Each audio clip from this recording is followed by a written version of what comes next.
I thought he said computer. Yeah, I'm going to record it on my computer. All right. So we're recording. Like I said, we're talking 3 rules of training, joint by joint approach, movements not muscles, and 5 rules of tissue. Okay. So that being said, I want to jump right into this. Let's talk 3 rules of training. So we follow 3 basic rules of training. Nick, do you want to go through those for us? Mike Boyle. Yes, I was on mute.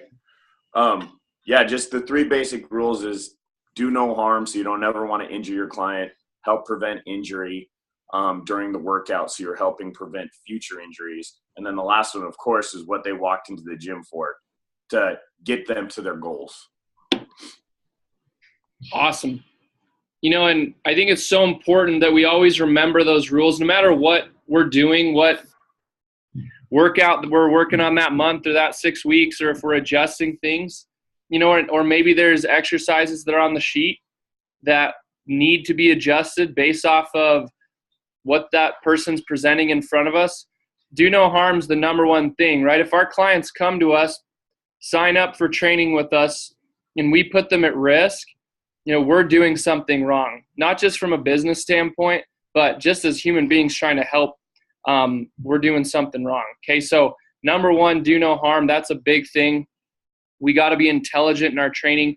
Nick, what's your favorite quote from Charlie at Weingroff about intervention? I don't remember the quote. It's 6 a.m. Which one have I told you before? You tell me. If you're not working on intervention, you're working on, or that one. If you're not working on an intervention, then you're working on, how does he say it? Is it liability? Liability, yeah. So, I mean, that's the main reason, too, when you think about it, that when we go through these FMS drills and we're going, hey, we need to check for your shoulder mobility. Hey, let's check your ASLR. It's not just to find entry point to their program. It's also to find out. I mean, that's why we do clearing tests. We're finding out, like, hey, is there pain? Okay, well, that's number 1 rule here. So if there's pain, I got to at least refer you out. And then most clients aren't even going to go to the doctor. Or if they do, they'll be like, yeah, they said that's fine. Just watch this and this. So now we're working around the pain. So that's why we do the FMS too, is just to find the entry point to their program, but to also follow those first 2 rules. Yeah, 100%. Yeah, when I first heard that quote, it didn't quite click in my head what he was talking about. Charlie says, if you're not working on intervention, you're working on liability. So think about that. What he's saying there is, if you're not intervening into bad movement patterns, which most new clients are going to be showing up with bad movement patterns, if you're not intervening, it's just a matter of time before you're going to have a liability, before you're going to have an injury, before you're going to cause harm. So that's why that's rule number 1, right? We care about the people we work with, and we think it's incredibly important that if you walk into the gym, we're keeping you safe. Okay, and then rule number 2 is prevent injury. And I love what Boyle says on this. He talks about there's a lot of things we could do that would not get you injured in the gym, right? We could sit on machines all day long, and you probably would not get hurt, but you wouldn't move better. You wouldn't improve your movement patterns. You wouldn't prevent injury outside the gym in a functional sense. And so that's why the training that we do, we want to not only not harm you, but also make you move better so that you live better and that you don't get hurt outside the gym. Okay, so there, like I said, there's a lot of things you can do that won't get you hurt in the gym. That doesn't necessarily mean that you're preventing future injuries. Anything else you'd add on that, Nick? No, I mean, exactly what you said. And it's going back to, like, why we ask certain questions from clients, right? Like, so it's to help not harm them in the first place, know what already injuries they have so we don't further those injuries. But yeah, like you're talking about of why we do our programming the way we do it. We could just do anything, right? We could walk in there and just make sure that we're very careful, and we're probably not going to harm them, but to actually like make them better quality of movement, better quality of life. Well, that's why our programming is built the way it is. That's why we have correctives. That's why we build our program of the body is one piece, and we don't train like Frankenstein's monster, is because that's not how your body's meant to move. And so we're training you to help prevent those injuries in the first place. Yeah, I love that. So moving to our last rule, guys, get results or improve performance, right? That's why people sign up for the gym. Okay. And the way I look at rule number 3, and this is kind of a new way I've been looking at it, but when people sign up with you, a lot of times as trainers or as coaches, we think of ourselves as the hero of their story. Like, oh, thank goodness you met me, because now I'm going to be your hero and I'm going to get you all these results. When in reality, it's more like a Luke Skywalker Yoda situation where we're more their guide on their journey, right? They're the hero of their own story, right? So, but you have to understand who they are and what their story is and what the results they want are, what those results mean to them, because they're going to be different for everyone. And then you're a guide for them, okay? You're their guy. You're their person who they go to, you know, for advice, for fitness advice, for coaching, for guidance, right? And if you look at it in that sense, you know, I think it helps you have more of a humble approach and more of a I'm here to help you approach, instead of just, you know, me pushing on you everything that I want you to do. You know, so, you know, understanding that you're working with different people with different backgrounds, and success does not look the same for everyone. But that's where, like, Nick's comment on asking good questions, I think is so important to fulfill the rule number 3, so that you know what success looks like to each individual client you're going to work with. And then that way you can be the best coach for them, the best guide for them, and truly get them results. Because that's probably what they signed up for, right? They came here because they had a problem. They came here because they had an issue. And now the question is going to be, can you help them overcome that problem and be the hero of their own story? Any thoughts on that, Nick? Yeah, that's awesome. That's perfect. It like you're saying is, when somebody walks into the gym, they have something in mind of what they want to get accomplished. But us as strength and conditioning coaches, we want to get them there. But like those first 2 rules, there's other things we also need to work on. So we're working on empty buckets that they'll never work on themselves. But they're full buckets sometimes, and it might not be completely full of like, hey, I want to lose weight, I want to gain muscle. It might not be completely full. That's why they're coming in. But they have all these other empty buckets of, hey, they have knee issues, they have stability problems.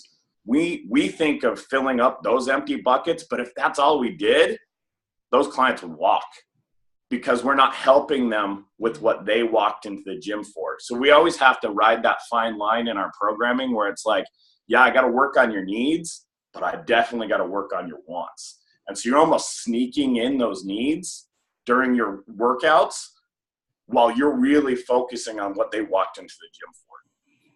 Awesome. And I want to just say one more thing on that, and we'll move on to joint by joint approach, because you reminded me of this, Nick. To give you guys like a specific example, okay, and I love what, you know, if you guys don't know who Brendan Rarick is, as you watch the CFSC videos, you'll get to know and love him. I remember when we were first meeting with Brendan, Nick sent us a picture, me and Dane a picture yesterday of our first CFSC event, which was now, you know, 2.5 years ago. It's crazy. But he talked about how, yes, you got to give somebody a corrective because of those first 2 rules. You know, let's give you an example. They can't touch their toes, right? Well, you got to improve their mobility before they can deadlift. He's like, but if that's all you do and you just give them a corrective exercise, he's like, guess what? You're getting fired.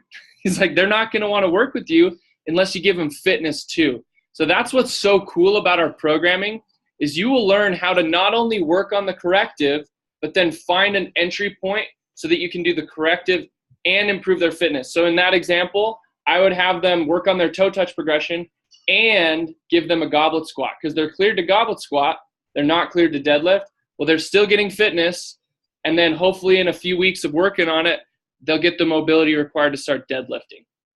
Okay. And that's really what rule 3 is all about, getting results while still keeping rules number 1 and 2 in order. So let's move on to the joint by joint approach. I'm going to share my screen with all of you guys, and I want to show you this screenshot right here. Can you guys see this cool little picture? It says joint by joint approach. Can you see that, Nick? Yeah. So we want to talk to you guys about joint by joint approach, okay?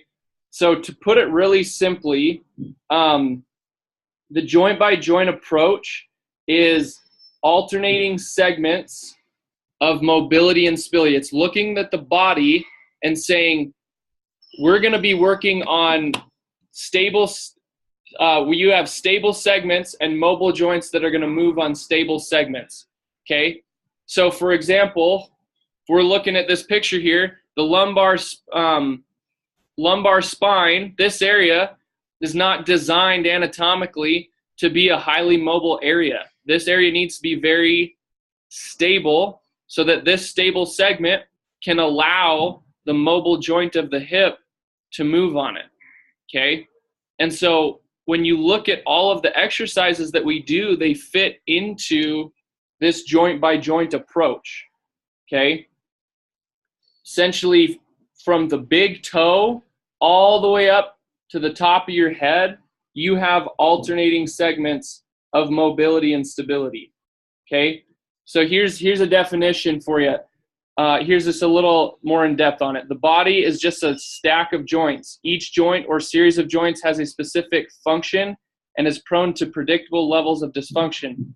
As a result, each joint has particular training needs, okay?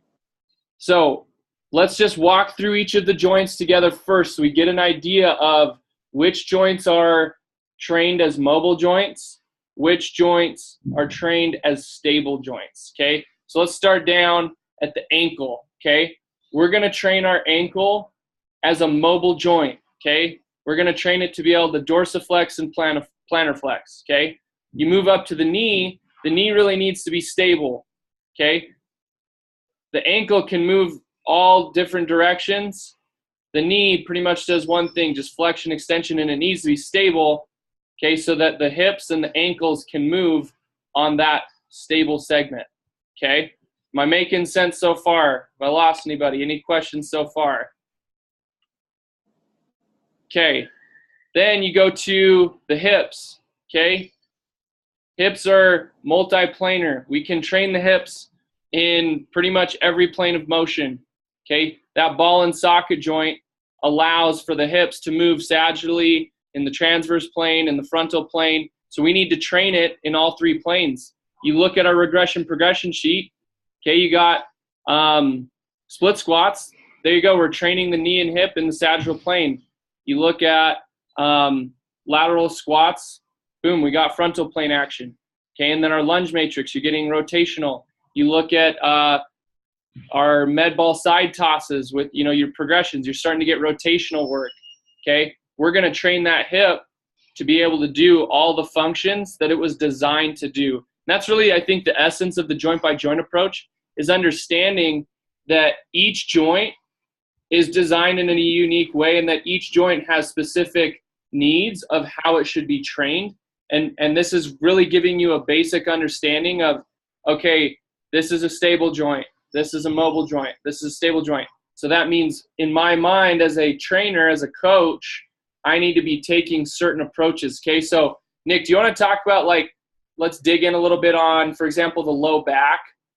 Because I think this is one that a lot of trainers, as they learn kind of our approach on things and Voss's philosophy, they're like, wait, you guys don't do crunches? Wait, you guys don't do, Russian twists with med balls? How come you don't do that stuff? People love that stuff. Why don't you do that?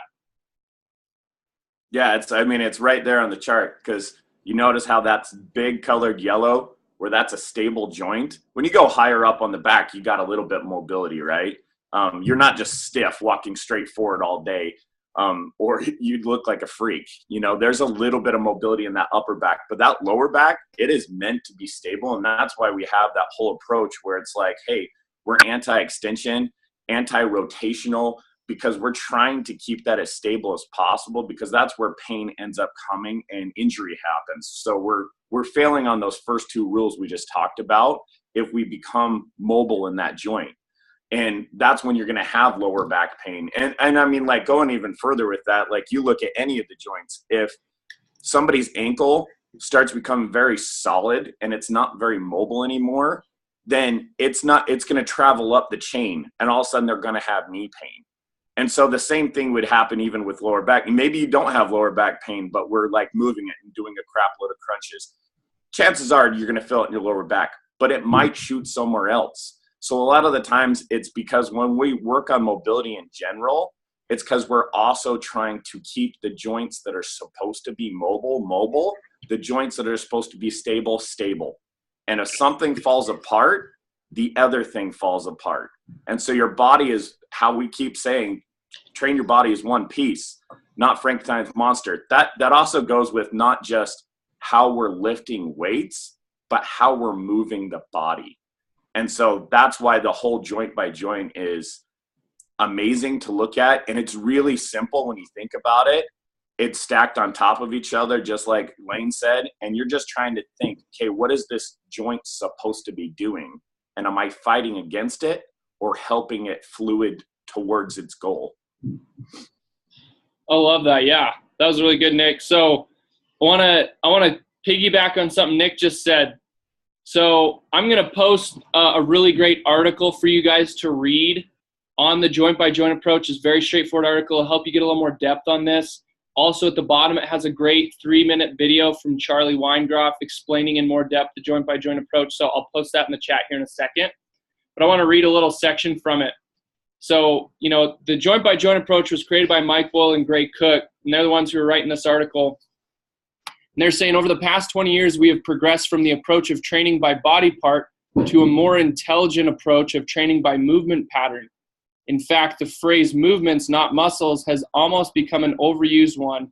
And frankly, that's progress. Most good coaches and trainers have given up on the old chest, shoulder, triceps method and moved to push-pull, hip, knee programs. Okay? Now, here's one thing that this is where I want to piggyback on what Nick said. Still, the movement, not muscles philosophy probably should have gone a step further because injuries relate closely to proper joint function, or more appropriately, to joint dysfunction. Problems at one joint usually show up as pain at the joint above or below. That's the key right there. I'm going to say that one more time. Problems at one joint usually show up as pain in the joint above or below, okay? So let me give you an example. Nick talked about how, you have to have really good hip mobility. We're trying to give you optimal hip mobility. Well, what happens if you don't have good hip mobility? Okay, you're someone who's got ridiculously tight hips. Really common problem, low back pain. Or you got really tight hips, it alters your gait pattern. You're externally rotating all the time. You get pain in the knees, right? You have poor ankle mobility. You can't squat properly. Your body's going to have to steal that mobility now from somewhere, and you get movement compensations and you get pain. Okay, so we're not just doing the joint by joint approach because we think it's cool. We're doing it also to reduce people's pain and to get them out of pain, because we know that an immobile hip, it's not just if, it's when we're going to cause someone some low back pain or some knee issues or knee valgus or any of these different compensations. Okay, so I think that's a really important thing. And I'm going to say it one more time. Problems at one joint usually show up as pain in the joint above or below. When you have a client presenting with pain, hey, my knee's hurting. Chances are it's either hip mobility or ankle mobility problems. Okay? In my experience over the last few years, that's been 100% true with the clientele that I've worked with. Okay? For example, I get a client who's complaining about knee pain. They go to do a split squat. Oh, my knees hurt.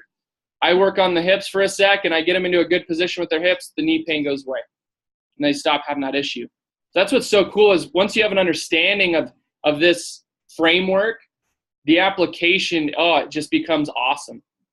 Well, and that's where it's kind of cool too, is like, hey, scope of practice, right? We're not in the medical field. We can't say why something hurts to you. We can make our own judgment in our head, right? But we can't diagnose anything. It's against our scope of practice. In fact, we can't even say like, oh, I'm going to help your knee out. But what we can do as strength and conditioning coaches is do what we're looking at the chart right now, joint by joint.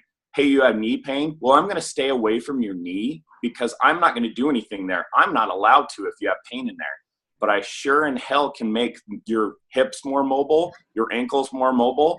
Oh, wait, I'm a magician. Your pain's going away in your knee? That's amazing. And so that's what we can do as strength and conditioning coaches within our scope of practice. I love that. I'm going to just post this link for you guys right now in the comments. It's a great article. Moving up the chain a bit, I just want to take a second to also talk about, I'm going to share my screen one more time to talk about upper back and shoulder, okay? So now we want a stable low back. We talked about that, okay? But we want a mobile thoracic spine, okay? So here's my thoracic spine, okay? So when I have poor mobility in my thoracic spine, again, that can still cause pain either in the low back, or if you're me, I don't have the best thoracic spine mobility, and I've had a lot of tension headaches over the years because now I'm trying to steal mobility from the next segment up the chain, right? So no matter where you're at, this principle holds true, okay? Let me check the chat here really quick.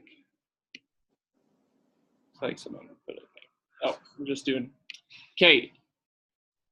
So the other thing I want to look at here really quick. So the thoracic spine is supposed to be mobile, okay?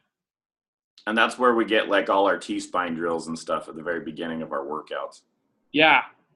The scapula is meant to be trained as stable. It's a stable joint, okay? I think that's one thing people don't understand. So a lot of times when we're training bear crawls, we're training rows, we're training shoulder presses, we want them to be able to pack that scapula down. Now my shoulder's in a good position. If my scapula is out of position, my shoulder's in a bad space, okay? So that's where we have to understand, okay, T-spine mobile, scapula stable, and then here's your true shoulder joint, okay? This is called your glenohumeral joint. This is your most mobile joint in your body, okay? We need to have a mobile shoulder, but we need to have a stable scapula. So that's why when you're training, you know, a lot of these exercises, sometimes trainers get confused on what we're doing. You know, like with a bear crawl, that's going to be training the shoulders to be more stable because you're going to have to pack down those scapulas and work on holding them in place as you move through the pattern, okay? You think of training an overhead press, okay? We're training the shoulder as a mobile joint. But each time, this glenohumeral joint moves on a stable segment that's your scapula. Okay, so I just want to take a second to explain that, okay? So I'm going to stop this share here. Well, actually, I'm going to just switch. Can you see my whole screen, Nick? I think so, yeah. Like, I mean, I can see your closeout buttons and everything up there. Yeah, okay, because there's, so let's just take a second before I go into this next quote. I'm going to stop my trying. Do you want to, maybe you're going this direction, but you want to go closed chain, open chain, and explain that too? Oh, yeah, go for it, Nick, go for it. Well, mainly, it just the simplest version of it, like when we're saying your shoulder's a mobile joint, like that's when we're doing overhead presses. We're always rotating. But there's times that you're going to do overhead work or maybe even horizontal work where you're locked into place. You can't rotate. If I'm doing a bench press or if I'm doing a pull-up, I'm probably not rotating. Maybe I could do it on rings or TRX or whatever, but not on the bar. Well, we're going to have to stay in that place, and it's still good for the body. But this is where you might risk if somebody's on the FMS where they're below a 2, they're a 1. Definitely, you don't even want to do overhead stuff if they're in pain. But if they're a 1 and you got to watch it if they're a 2, that you still might have something where it's like, hey, this is kind of bugging me. That's closed chain. They can't keep that joint mobile like we want. So that's when we go back and go, hey, is this what we should be doing with the joint because it's mobile? No, let's go backwards and go, okay, well, they're in FMS 2. I'm screened to be able to go overhead, but this is still bugging them. So I'm going to only do things that are mobile for them and not that closed chain motion because that's what that shoulder's kind of locked into place. And so we got to think about that a little bit too. Yeah, no, that's a really good point. Guys, I know we're quickly running out of time. And I mean, the main thing we really want to spend time today was getting into the philosophies of our programming and specifically helping you guys understand the joint by joint in more depth. In a lot of the hiring interviews that we've done, we've noticed that's been a point that we need to get a little more depth of understanding there. So I just posted this one quote I'm going to share, and then I want to just open this up completely for questions. Let's dig into some stuff. So Yonda said, functionally, muscles work together in slings, chains, and loops. I always have loved that quote because it's helped me understand that idea of movements, not muscles, right? That muscles do not just work in one single isolation, but that muscles were designed to be part of movement patterns. And like he says, slings, chains, and loops, everything's connected. The joint by joint approach helps you understand that what happens at one joint affects the next and the next, all the way up and down the chain. And that's why it's so important that we train the whole body and that the body is one piece, because everything affects everything else. Okay.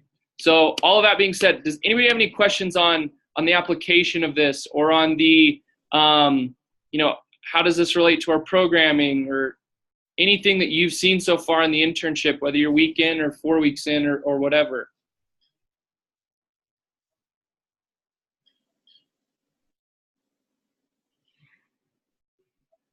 Is there a pattern to the joint by joint approach?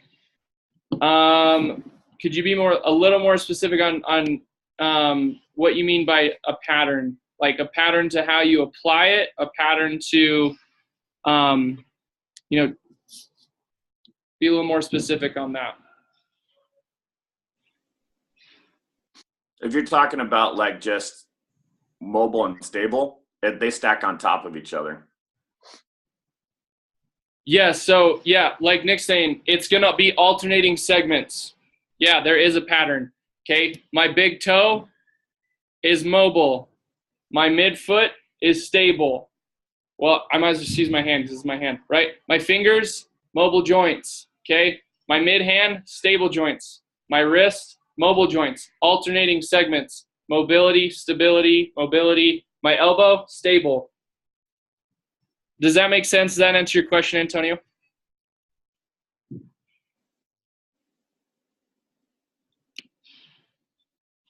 Anybody else have questions on this? Awesome. Great.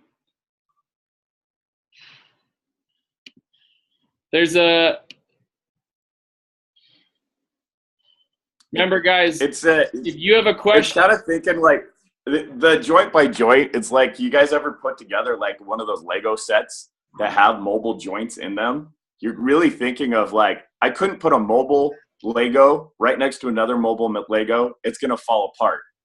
You go mobile Lego, stable Lego, mobile Lego, stable Lego. That's how the whole system's built when you buy a little Lego set. That's how your body's built. The difference is the Lego will totally break. We have a little bit of bend in our system. Like we're organic. We're not a piece of plastic. It'll bend a little, but it's not meant to. And so that's why, like, that's what you're thinking of. Is it still stacking on top of each other like most things in life aren't?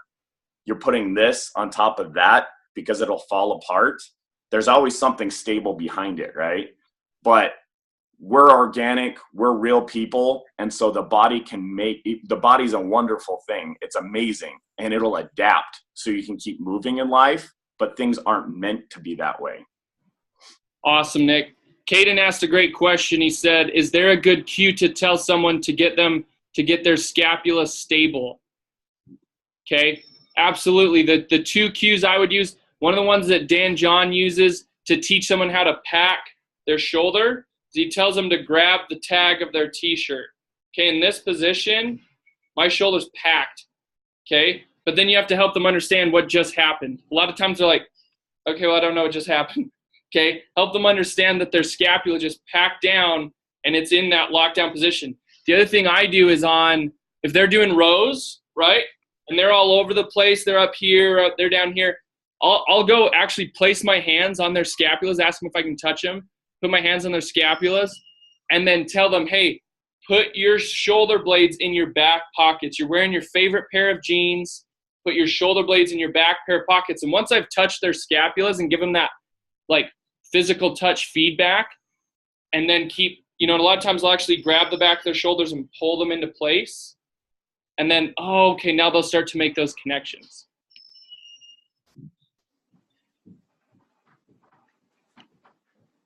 And then, Sarah, did you have a question? I don't know how to comment, baby.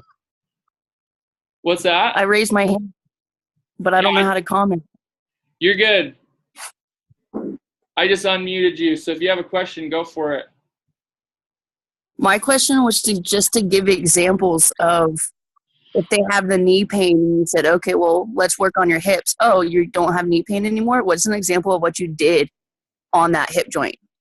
What exercise did you do to relieve that pain in that knee? So yeah, a lot of times the knee's in pain because we've been overusing the knee because they don't have the mobility at their hip. So, working on our Spider-Man stretch, working on our 90-90 stretch to stretch out our hip flexors, stretch out our external rotators, foam rolling on it, and then strengthening the glutes is usually one of the big culprits. Weak glutes cause all kinds of problems.